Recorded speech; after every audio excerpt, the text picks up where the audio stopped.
Well, I think there's a few ways that the U.S. can support Taiwan. One is just coming from the American point of view is actually beefing up our own deterrence capabilities. This means increasing our own military spending, especially in things like the Navy, so we can actually have the boats to sail around the Asia Pacific.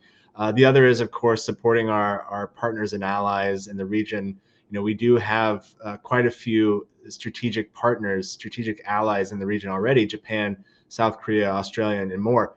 And so helping them beef up their deterrence as we look toward a Taiwan contingency. And then finally, to support Taiwan directly, of course, military arms sales are important, but it's also important to think strategically.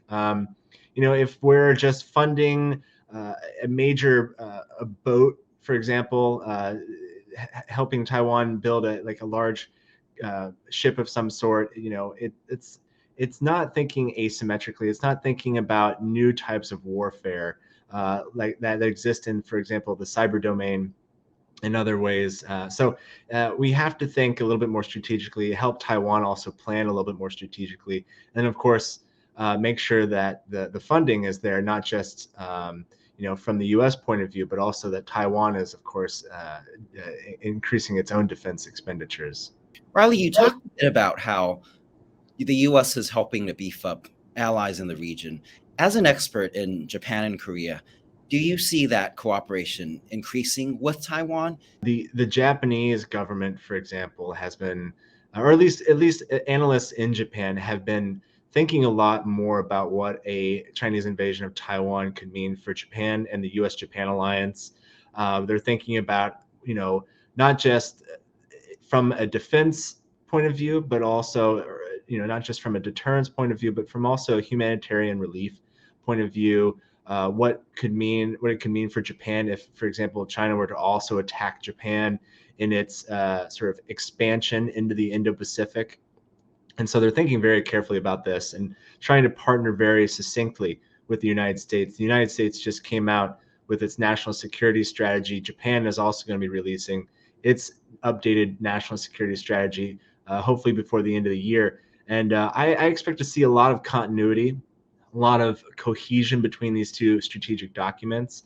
I think I think South Korea is very preoccupied with North Korea right now, especially given all the recent missile launches. There's a lot of talk about possibly another nuclear test from North Korea. The Koreans, are very worried that things could escalate from there. The Japanese are, of course, very worried as well. But I think the Japanese, like the Americans, see North Korea as one of those sporadic threats that aren't always as existential or as common, I guess, as the growing threat that China has become. You talked earlier about Taiwan actually beefing up its own self-defense capabilities.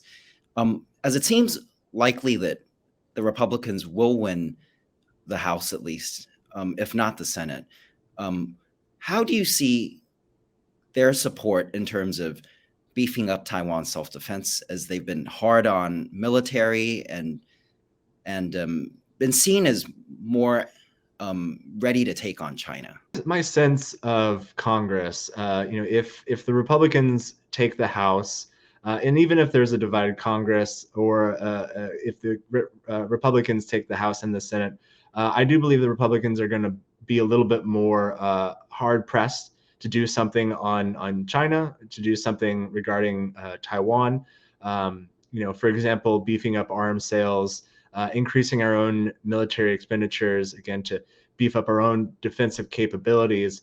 There's a lot of talk about, not specific for Taiwan, but more directed toward China, that, thinking about preparing sanctions, a sanctions package, for example, if China were to ever invade, sort of like how the United States and others sanctioned Russia after its illegal invasion of Ukraine, preparing for that, so that the U.S. government doesn't have to sort of react to the moment. It's already sort of been thought of and prepared.